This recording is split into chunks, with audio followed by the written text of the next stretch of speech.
Well, hello everyone, and welcome back to 428 Shibuya Scramble. Hopefully I can figure this out. If not, it's gonna be a long road of doing absolutely and accomplishing absolutely nothing. I know we have a bad ending with Osawa. Maria, she has a to be continued, and Aji has a to be continued. Everyone else has to either keep out or bad end. So, let's try Osawa. Let's see where we are with him.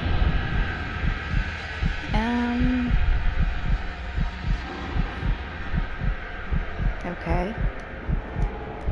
Okay, this is where his bad end is.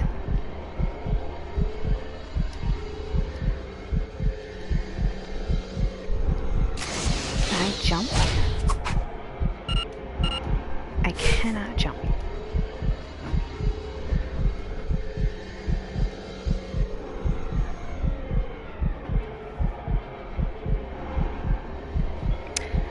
Okay, so this is the bad end.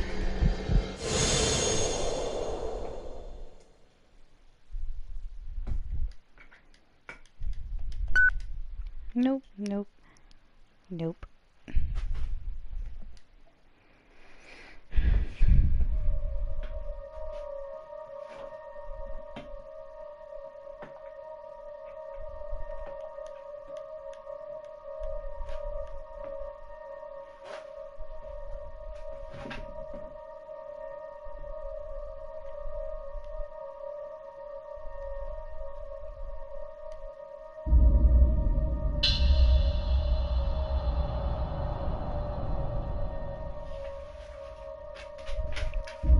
Yep. Okay, so this we have definitely seen before.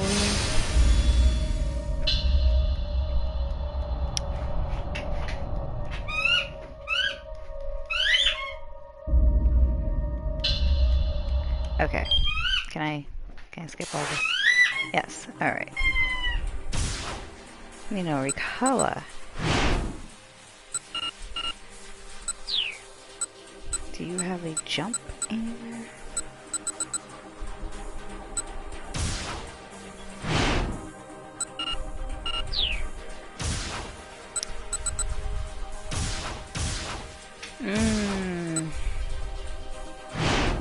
What happened here?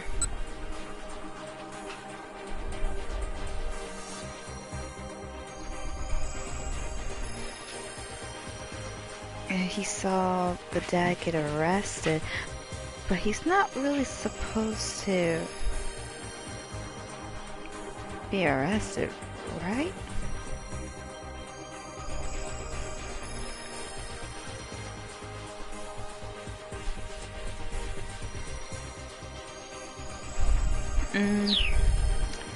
So it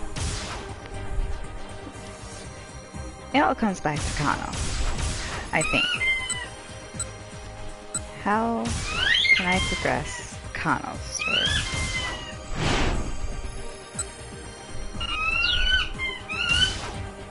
Achi, do you have a jump somewhere? Nope, nope.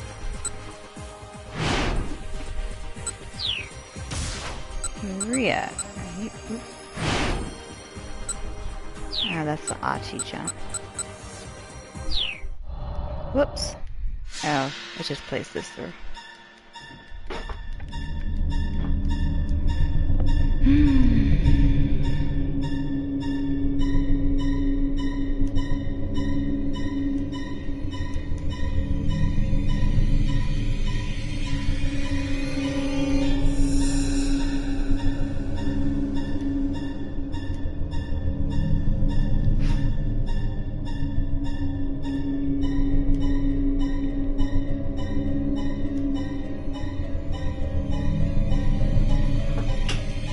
Yep, okay.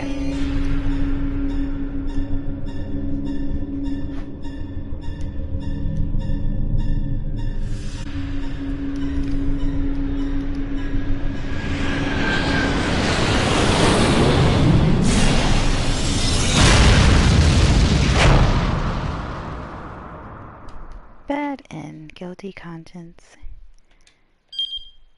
Yes. It's something to do with Kano.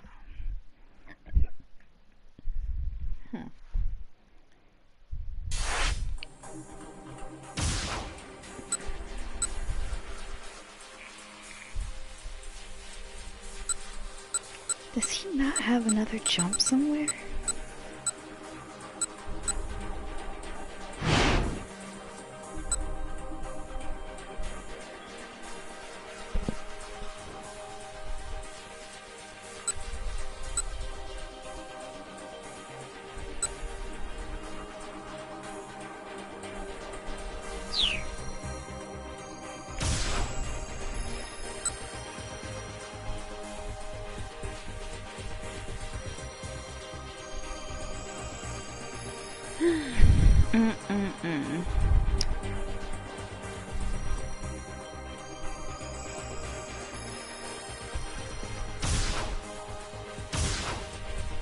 What is Minori Kawa doing?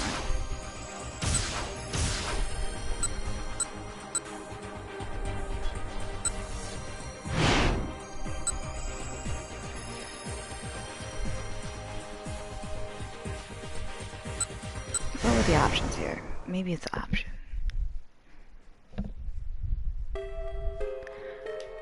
You decided to wait and head to the next interview. But this seems right.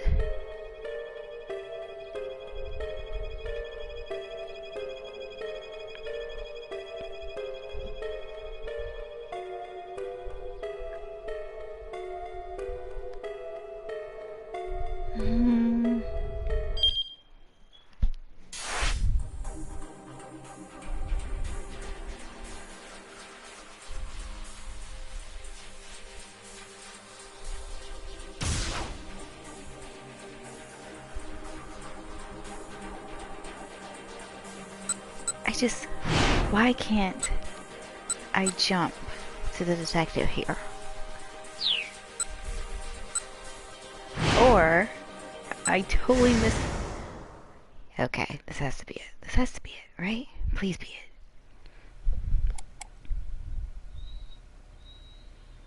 Pretty honey. Oh no. Whoops, whoops.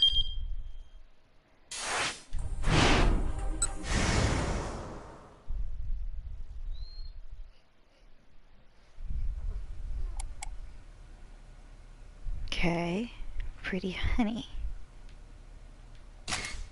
Aha! Holy crap.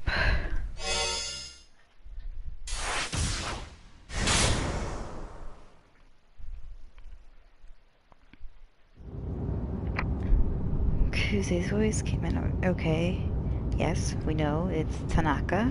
He owns it. Tanaka is not as squeaky clean as he would like people to believe.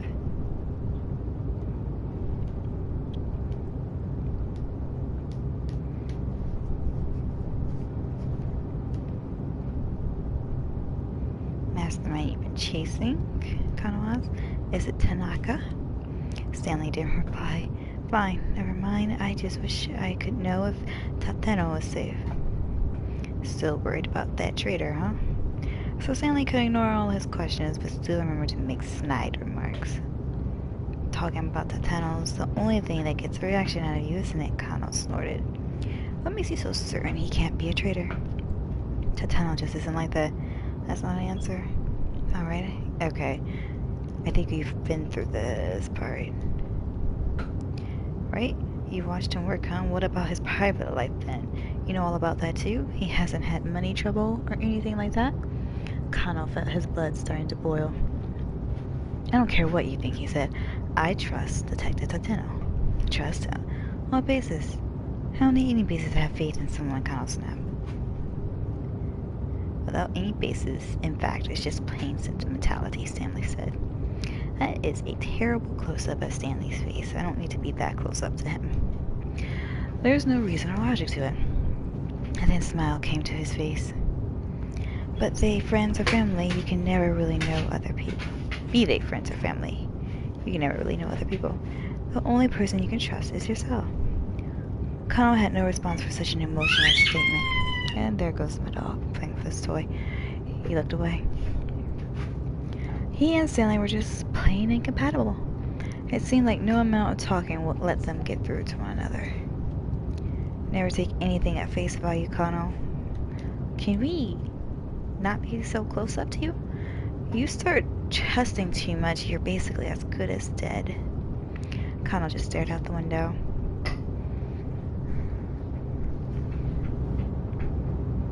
The Shibuya precinct came into view. Tanaka's condo wasn't much further now.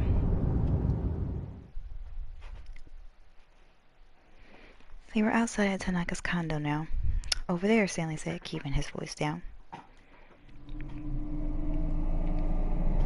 Across the street was one of the foreign syndicate members walking briskly, the case clutched at his side. I'm making the arrest. Kano, wait, Stanley explained. Kano heard him loud and clear, but he had no intention to stop it. He approached with the criminal at full speed and leapt to tackle him around the waist. The two men fell to the pavement and took heat. The collision sent the case flying. Kano's eyes tracked the case for a moment too long. He was caught off guard when the man threw a punch at him. The blow caught him right in the jaw, snapping his head dead. I felt that blow because my controller vibrated. For a moment, Kano saw stars. As he shook off the impact, the man sprang to his feet and sprinted away in the direction of Stanley's car. Stanley! Kano shouted. Grab him. Get the case. Grab him. Yeah. But Stanley ignored the man and instead went for the case. Oh, come on, really? Kano had no choice but to pursue the perp himself. He hadn't come this far to let the crooks get away now. Suddenly the fleeing man skidded to a stop. Several cars had pulled across the road ahead and detectives were pouring out of them. His escape route cut off, the criminal resigned himself to capture. While Kano helped make the arrest, several of the other detectives broke into Tanaka's condo. What's Tanaka been up to? What's in the case? Stanley, meanwhile, was carefully inspecting the exterior of the case. He already opened it. It was stuffed with bundles of banknotes. Okay. The 50 million yen ransom was back in police hands. This is a decoy, the American muttered under his breath. I wonder where. His words trailed off, but Kano heard them. What did you expect? The detective demanded. Samples of that new drug in there? As usual, Stanley gave no reply. The look on his face, however, told Kano he'd been right on the mark. Some of the backup team emerged from Tanaka's condo. Kano turned to them, feeling a sudden surge of anxiety for Maria. What's the situation in there? He asked. They told him that they found no one in Tanaka's rooms, so the hostage's status remained unknown, and the main culprit had evaded capture.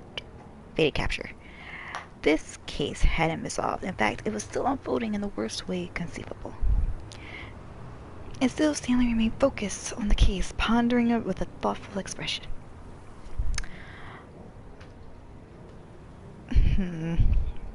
Look, Kano told him, I'm going to request that I be returned to my normal duties.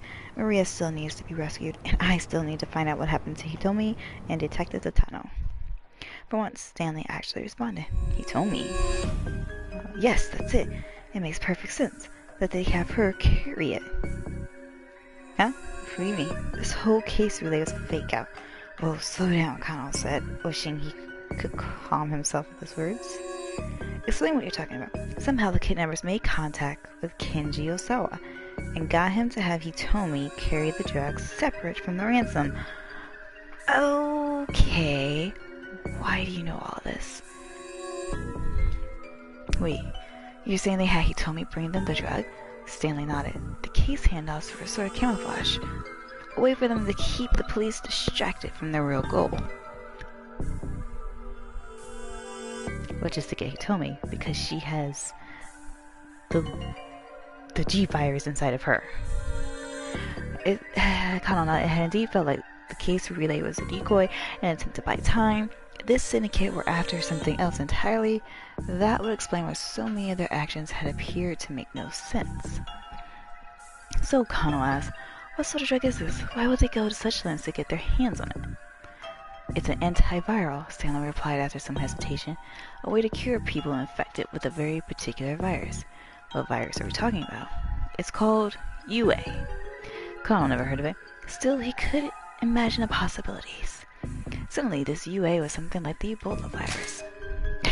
Discovered in Sudan in 1976, infection causes Ebola hemorrhagic fever, resulting in a high fever and massive bleeding throughout the body. At present, there is no vaccine to prevent infection or any drug to cure the disease after it manifests. Or perhaps HIV. Human immunodeficiency virus. HIV destroys the cells that are essential for regulating cell-mediated immunity, considerably reducing immune response. This effect can result in infections that would ordinarily be fought off easily, developing into serious illnesses. There are various treatments, but as of yet, nothing that will eradicate the virus completely. Yeah, they all too familiar for influenza. Okay, are we just going down the list of terrible things? An infectious disease caused by the influenza virus. Symptoms are similar to that of the common cold, but are much more severe, occasionally resulting in death. There are three main types of the virus, A, B, and C, with A and B causing a typical run-of-the illness in humans. Neuraminidase is recommended as an effective inhibitor, but this merely alleviates the symptoms and is not a complete cure. There are medicines that could treat all of these diseases, but none that could cure them completely. Any drug that could do that would be worth vast sums of money. Colonel, do you have any means of getting in touch with Mr. Osawa? Yes, I know one of the detectives stationed at his home. Check in with him ASAP. Find out whether or not he gave you the antiviral to Hitomi. Colonel suppressed a scowl. It looked like he wasn't done assisting Stanley yet. He got his cell phone and dialed up Kajiwara. Yeah! This is the part we couldn't get past. Okay. Kajiwara picked up promptly. Kano? What's going on? Can I speak with Mr. Osawa? I suppose that'd be alright. But before though, there's something I need to confirm for me. It's an emergency. Alright? Just make sure not to tell him anything about the investigation. Sure thing. I'll look at his flip phone. After a while, a man's hoarse voice came over the line. Osawa speaking. Can I help you? This is Detective Kano from the Shibuya precinct. Time is critical, so I need to just cut to the chase here. Kano took a deep breath. Did you give the antiviral drug to your daughter Hitomi? Osawa let out a gasp. Keep out? Oh boy.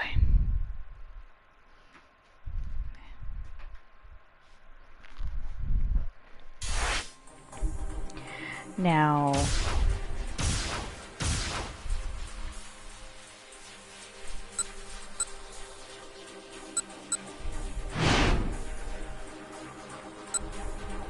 Aha!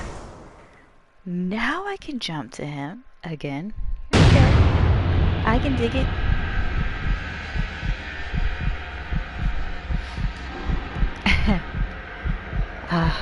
What? What are you talking about? The antiviral research was top secret. So how did some detective know about that? Jump? Yeah. Let's finish this phone call here.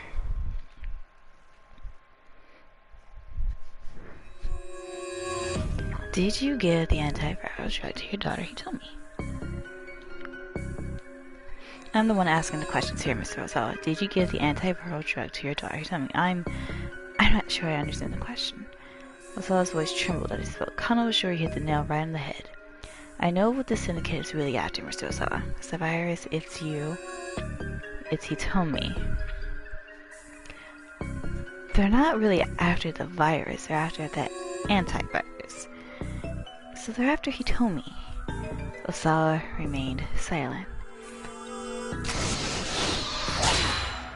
We'll come back to this. Mr. Osawa, is everything alright? Ah, please, please, please be that right answer. Guess that answers that well enough, Kano said as he put away his phone. Now it was clear why the criminals were after Hitomi. He saw an uneasy look on Stanley's face. Something on your mind, Kano asked? Stanley responded with a question of his own. If Hitomi was carrying the antiviral, How were the criminals planning on getting it from her?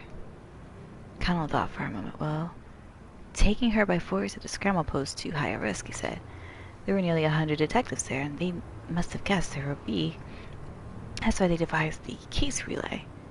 They wanted to abduct Hitomi somewhere away from the Dragonet's notice. This was the plan that all the signs seemed to suggest.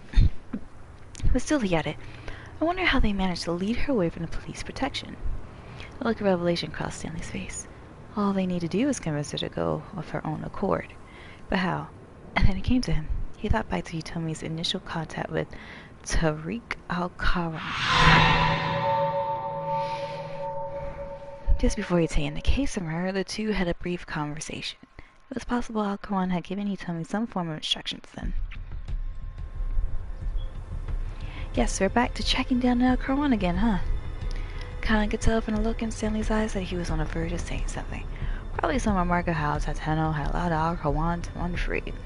Right now, Kana wasn't going to argue the point. After this case was resolved, he discovered what Tateno's real motives were. And once he did, Stanley would eat his words. In the meantime, we can't just wander around looking without any leads, he said. Until we get more intel, let's see what we can do with the security cameras back at the precinct.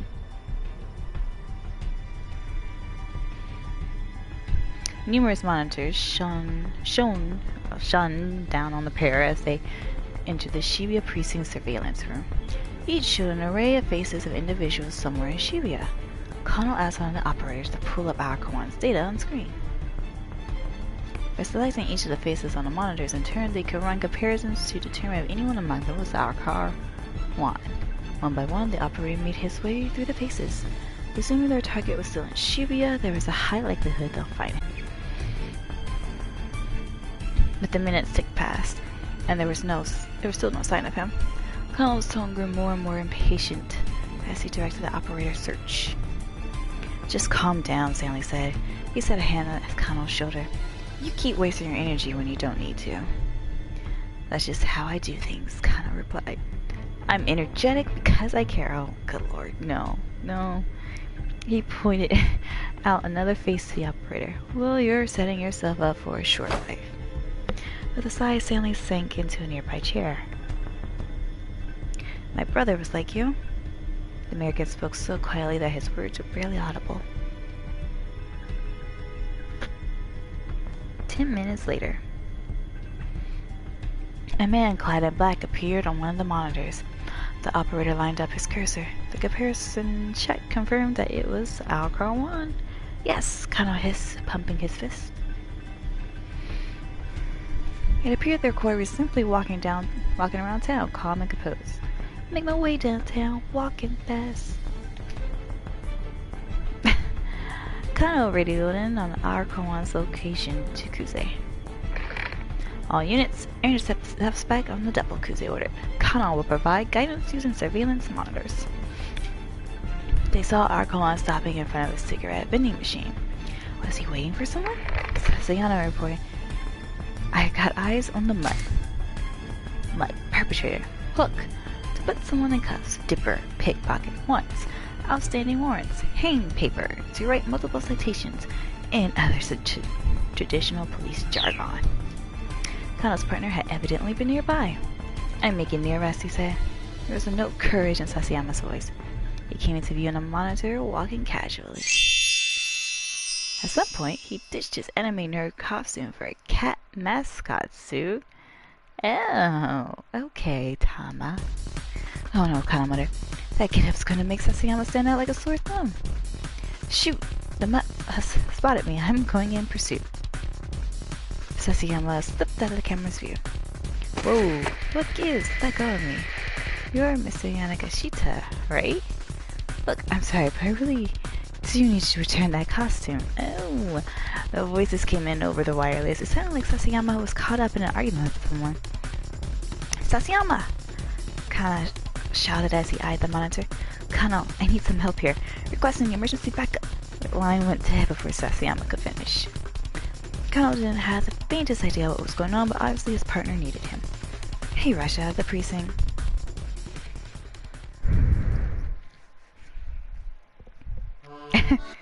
When he arrived on the scene, he saw Sasayama still in the catsuit, caught up in a scuffle with a man he'd never seen before. There was no sign of Alcarawan. Sasayama, what's going on? That's an excellent question, Sasayama replied. This guy just came at me out of nowhere. He sounded pretty riled up.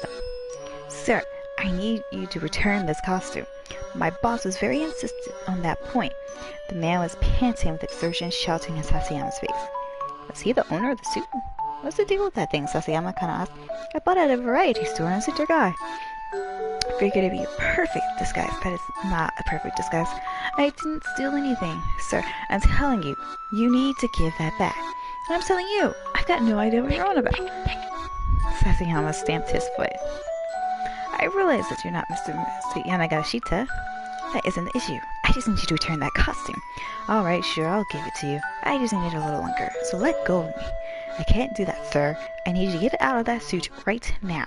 Yeah, I get that, buddy. But no can do. It's like I told you before. The zipper on this thing snagged. Kana watches the argument descend it further and further into absurdity. Meanwhile, our Kawan was getting away. This was ridiculous. He turned to go in pursuit of this upset. Kinda wait, Sasayama got out. Come on, help me out, man. Huh? Help me get this thing off.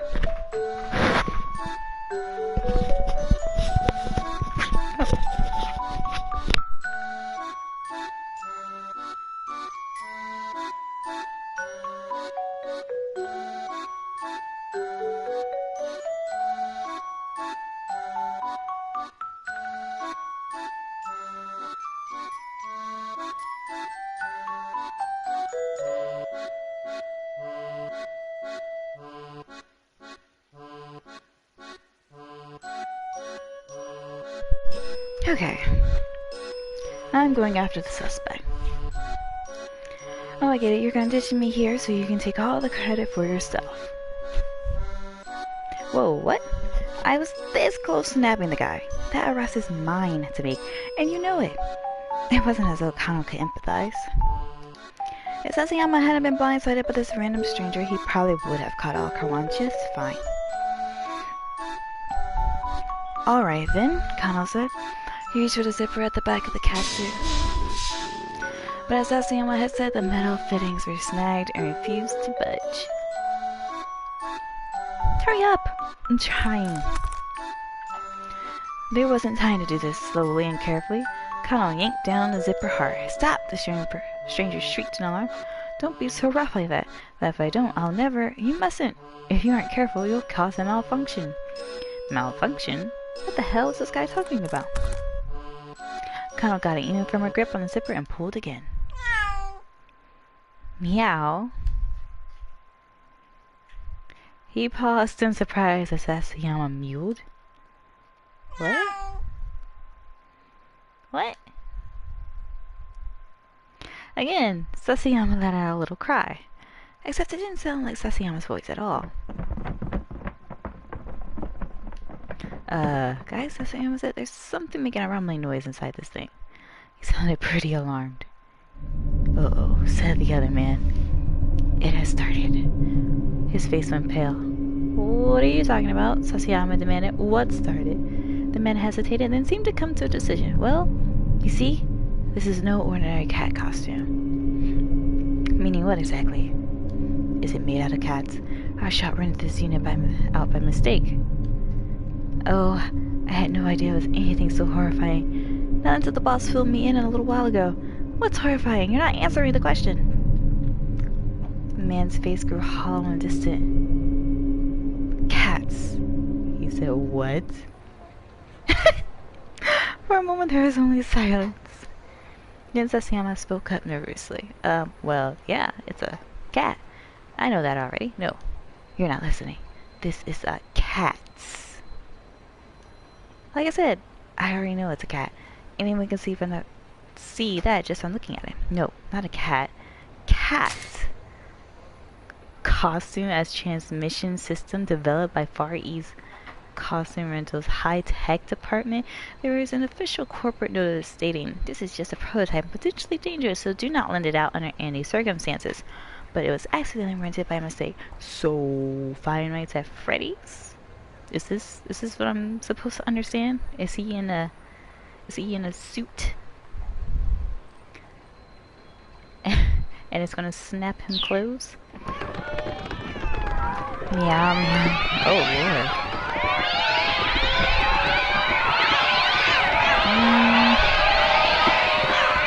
What is happening?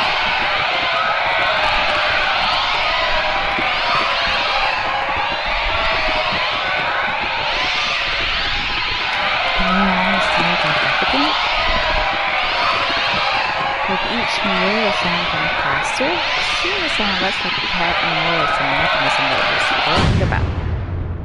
What on earth? There was a sudden fierce blinding flash. Space itself began to warp in a roughly 3-meter radius around Sasayama and his costume. What? What?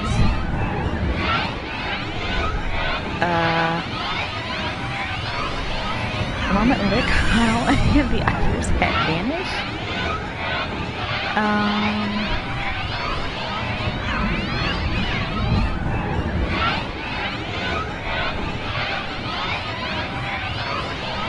Bat and cats. Kyle, Sasayama, and the mental guy were sent into another dimension due to a malfunction in the cats. Detective Sasayama probably should never put that cat suit on. You should find it in a variety shopping center guy. That's your lead here. Okay. The only other person who had this was Maria.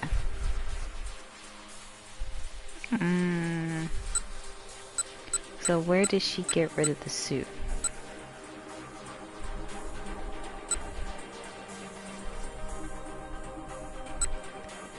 Is this the option? Is it this? Getting rid of the suit. Okay.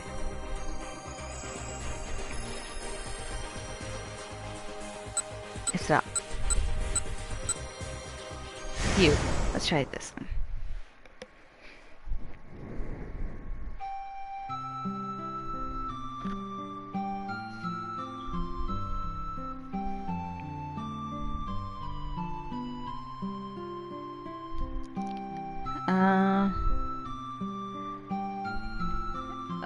I chose B.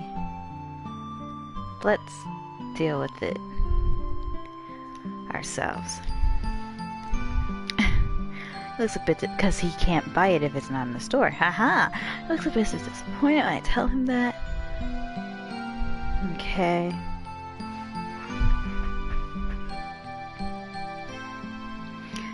And leave hauling the costume with me.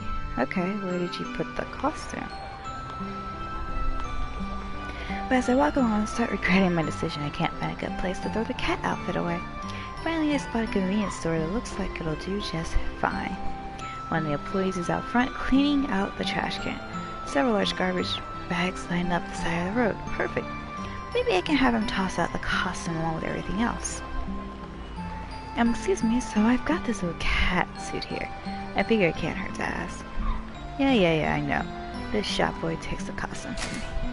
Taku Okado, 22-year-old, getting by on part-time employment. Recently, after a number of employees quit in rapid succession, the owner hurriedly took on several new hires. But for some reason, instead of everyone chipping in on the cleaning, Okado always winds up stuck doing it. Oh. You're here to throw this thing out? I got it. He sounds wholly unsurprised. He accepts it so blithely that I actually feel bad. Yeah, I kinda do feel bad. It's been like this all morning, he says. Don't even care anymore. Just throw away what you need and be on your way, I guess. It's been like that, what, all morning? I'm out here cleaning and people keep dumping trash on me. First it was this couple that up and threw a garbage bag at me. Achi and Endo and Hitomi Osawa. The two have just run into a girl called Kanan. Then after that some homeless looking guy came by, took all his clothes off and left. Detective Yuji Sasayama from the Shibuya precinct. At the moment, Sasayama is searching for a costume for his next disguise. Like, just now some chubby girl tossed out some empty cardboard boxes and a bunch of empty bottles. That must have been cheery. She was probably drinking the burning hammer while she walked along. So when you came by just now, this thing I knew right away. Yep, this again. I'm sorry. It's alright. 3 times, 4 times, what's the difference? He flashes a bright smile, but it's clearly insincere. Then he looks at me more closely. Huh? Aren't you the girlfriend of that dude who threw the bag of garbage in you? What? Nope, not me. Huh, guess I'm misremembering then.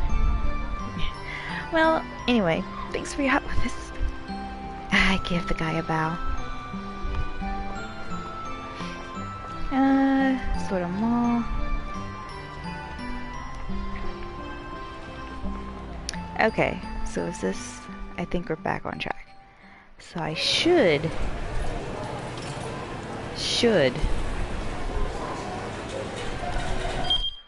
be able to go to Kano. Back to when... What's his face was like, yeah, I'll do it.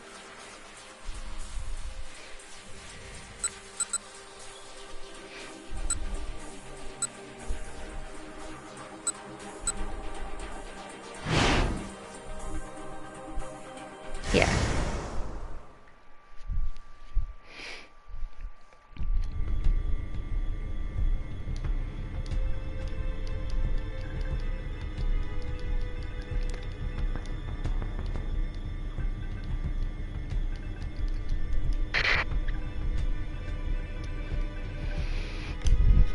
Okay, so he shouldn't have the costume if this worked out. Yes! Okay. Whew. At some point he ditched his anime nerd costume for a street dancer's getup. It didn't appear that Alkawan had noticed him yet. Bit by bit, Sasayama closed the distance. Not much further now. Kano's hand balled into a fist as he watched, and then something unexpected happened. Another man came running into view right in the middle of the monitor. Teru Toyama? While searching for Hana at Shibuya Gigo, he was located by a duo of debt collectors and fled the scene. Hana left Gigo to find him and ran into him here in Maruyamacho. The pair were heading toward Koendori, trying to find a place to hide. Okay.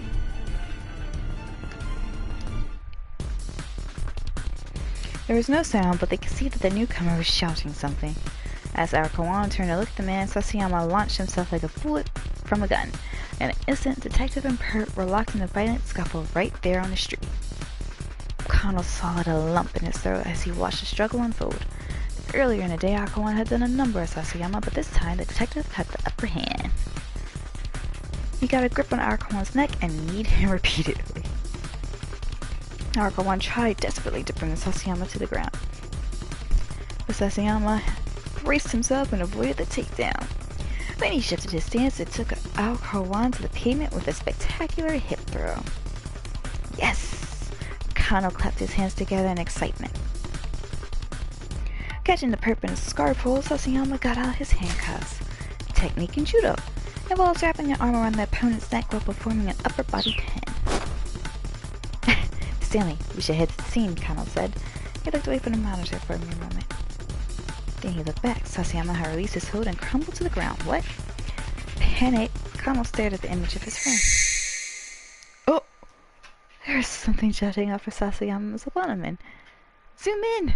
Kano cried frantically. How can you not notice that it's not... how can you not see that it's not? You should be able to see that. You don't have to zoom that in. The camera closed in on Sasayama. Now, Kano could see exactly what he feared. Sasayama had been stabbed in the gut. Blood pooled on the pavement around him. Sasayama screamed. No, Kano screamed. Sasayama! The camera showed several other detectives arriving at the scene, capturing Arakawan before he could escape. But Sasayama lay motionless. The pool of blood around him spread further and further across the pavement. Unable to look any longer, Kano rushed from the surveillance room. So now we have to save him, right? Oh! Okay. I hope we eventually save Sasayama. Okay, sure. Why not? Okay, but I can go back. Right? Yes. Wait. No. Yes?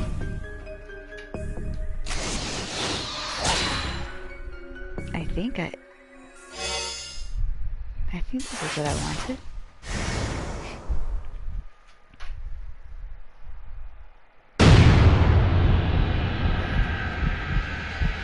What?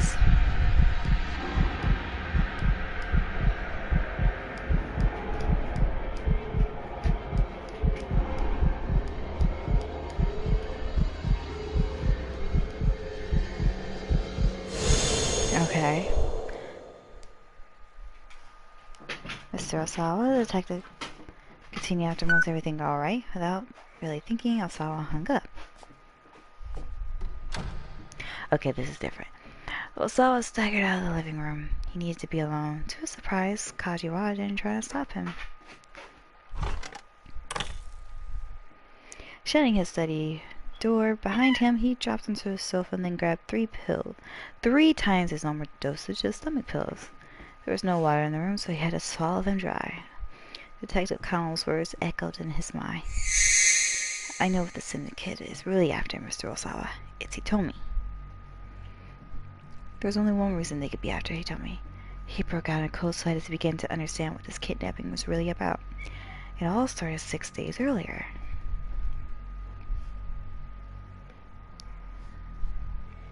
It was April 22nd. Osawa had just returned from the United States the day before. He was in the midst of some routine work at the General Research Lab when his cell phone rang. The LCD display showed an unlisted caller. With some hesitation, Osawa picked up. Hello? Is this Kenji Osawa? The caller was using a voice modulator. A type of device the software used to make one's voice sound different. Changing a voice to the point of making a voice, print, or tone analysis impossible presents a major challenge. To be able to do so in real time requires major financial and technological resources. Osawa raised an eyebrow. Yes? Go and analyze Hitomi's blood. Her blood. If you don't, she's going to die. With that, the caller hung up. There was an intensity behind that made Osawa sure it wasn't just some prank call. Was that Kanon? Was Kanon telling him to go save Hitomi? Cause she's... maybe. He had Hitomi come into the lab ASAP. He told Hitomi he wanted a sample of her blood for an experiment. She agreed, suspecting nothing. Because that's normal father-daughter stuff. Asking for samples of blood for a science experiment. He placed some of the blood he'd drawn onto a glass slide, then added some fluorescent yellow-green liquid, type of fluorescent dye, chiefly used in preparing specimens for viewing under a fluorescent microscope. But it has other uses as well, such as it's a diagnostic reagent administered in eye exams. Its highest volume is used on St. Patrick's Day, when massive amounts of fluorescein are used to dye the Chicago River green. Fluorescent dye, a dye that causes dyed substance to emit higher wavelength fluorescent light when illuminated with a certain other type of light. Such dyes can reveal fine details when used on specimens viewing through a fluorescent microscope. Placing the slide under fluorescence microscope, he took a look.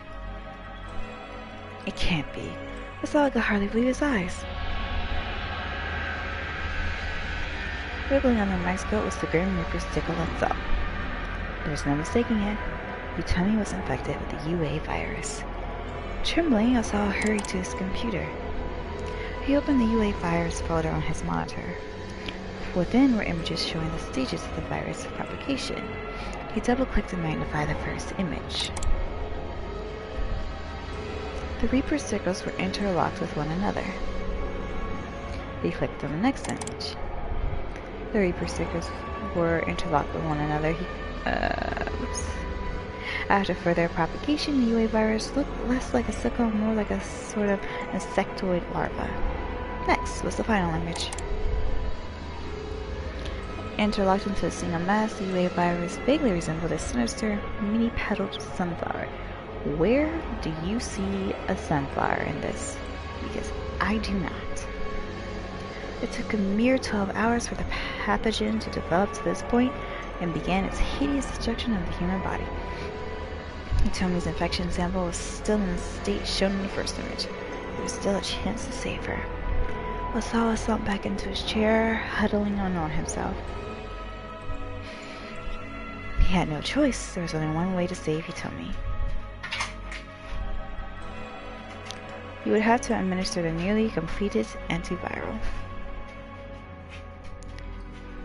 Using the antiviral without official approval was a grievous violation of company policy. Acting against company rules and regulations, Okoshi Pharmaceutical prohibits leaking work-related information to outsiders. In the case of a major violation, not only can the violator be fired, but the company may also seek indemnities. Still, Osawa didn't have time to get to the higher-ups to approve a clinical trial. He might be punished severely for it, but this was his only option. His daughter's life was at stake. But there was another, even bigger hurdle in his way. The antiviral drug was stored in the deepest recesses of the biochemical research building. A high-intensity X-ray scanner was set up at the entrance to the storage area. This made it impossible for him to take research materials out. Type of radiation, also referred to as rays, with a shorter wavelength than UV light, but a longer wavelength than gamma rays. Penetrate many objects with little absorption or scattering. They can be used to create images of internal structure. Hospitals use X-ray technology to examine the insides of patients' bodies, while security personnel use it to scan luggage at airports and to search for bombs. Well, if he couldn't get the antiviral out of there, he just had to bring Hitomi in. A course of action quickly took shape in his mind. First, he needed to slip out of the general research building. He would then head to the biochemical research facility and show his ID card to the guard at the front gate. Why is ID card defined? This is ridiculous. These facilities carry out highly classified research assigned different levels of security clearance to individual researchers, and only those with suitable clearance are admitted to restricted areas. Development of more advanced tech, such as electronic ID tags, are replacing older barcode type ID cards.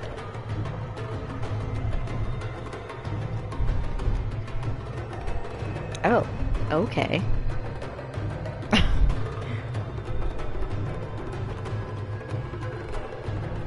After passing through a lobby under the watchful gaze of several security cameras, he reached an elevator at the end of the hall that went directly to the storage section. The elevator required an ID card scan to operate. What is... Is he like Ocean 11ing this entire scenario here?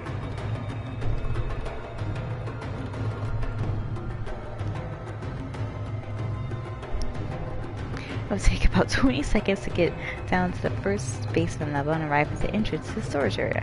Finding an excuse to get Hitomi that far ought to be doable. What?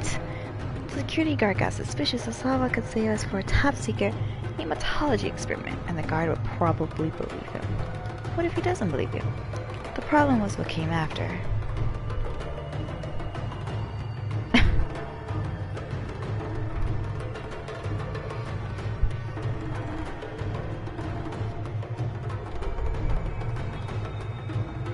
Getting into the storage area itself required fingerprint authentication for both Osawa and Tanaka. That meant he couldn't possibly get to the antiviral without Tanaka's cooperation. Desperate with uncertainty, Osawa called out Tanaka. He frantically explained the situation. Understood, Tanaka replied. We need to get to her truck as soon as possible. The company finds out about this. You'll be held accountable for violation of corporate policy along with me. Are you sure you're okay with that? What are you talking about? Hitomi's life is more important than company policy. Tanaka spoke without hesitation, probably because he's the one who infected Hitomi. Osawa felt an immense surge of gratitude for his assistant. And I have to say, I'm deeply moved by your determination, Tanaka added. Moved? Whatever for? You really are worried about Hitomi. Osawa's gratitude faded. What are you talking about?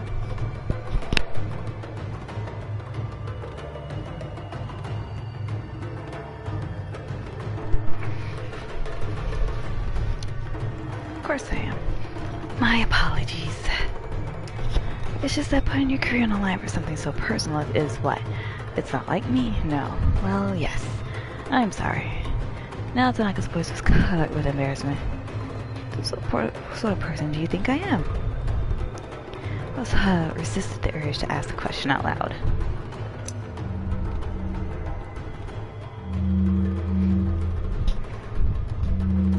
A short time later, Osawa and Tanaka stood before the door to the secure storage area. The security guard had let them in without the slightest suspicion. Osawa pressed his index finger to the fingerprint scanner first. Accepted. He realized he'd been holding his breath as his authorization finally went through. Half a moment later, Tanaka touched his own finger to the scanner plate. Accepted. So this is the nest of Umbrella. Osawa hurried to retrieve the antiviral. As he picked up a small vial, he had a sudden realization. We are finally going to use the drug in a human test. The scholarly wish to cure Hitomi was overlaid by an intense rush of curiosity. The researcher tried to discover his results. Hurry! I need to hurry. I need to administer the antiviral as soon as possible. Osawa could hardly fend off his excitement. Over the course of the next few hours following the injection, the UA virus would be eradicated from Hitomi's body. There had been some fever and cramping as temporary side effects, but the DDS had done a spectacular job of stomping out the virus.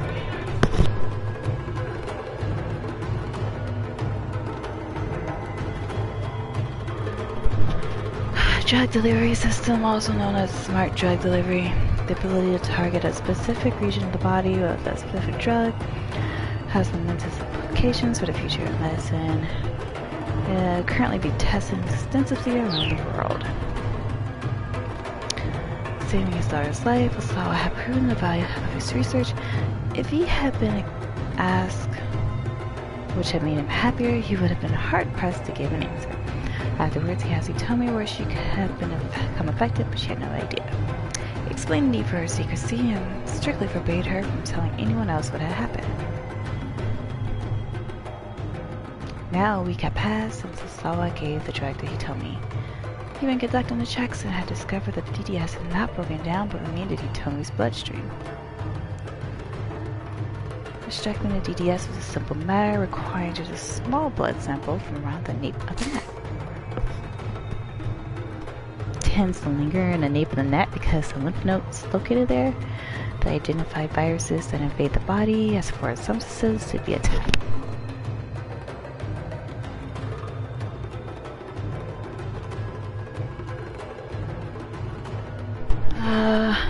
Let's see. They're not always able to overcome particularly powerful pathogens. In such case, the virus propagates rapidly inside of them. Once the patient has been treated, the antiviral will seek out the virus and accumulate there as well. The DDS itself was simply the delivery system for the antiviral drug. Residual amounts? Oh my gosh. Materials used to create the DDS must, as a matter of course, cause minimal or no harm to the human body. Ideally, rather than accumulate inside the body, DDS substances should be either digested and absorbed or excreted, because the antiviral must remain in the body for as long as the virus is active.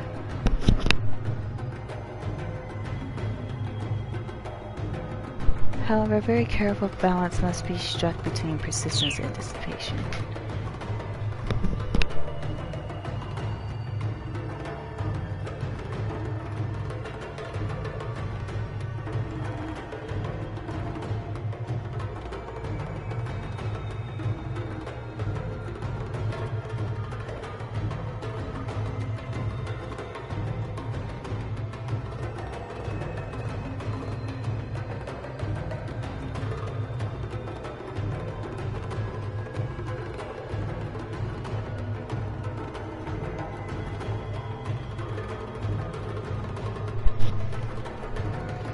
Using DDS, it was possible to extract those minuscule amounts from cells and blood sample.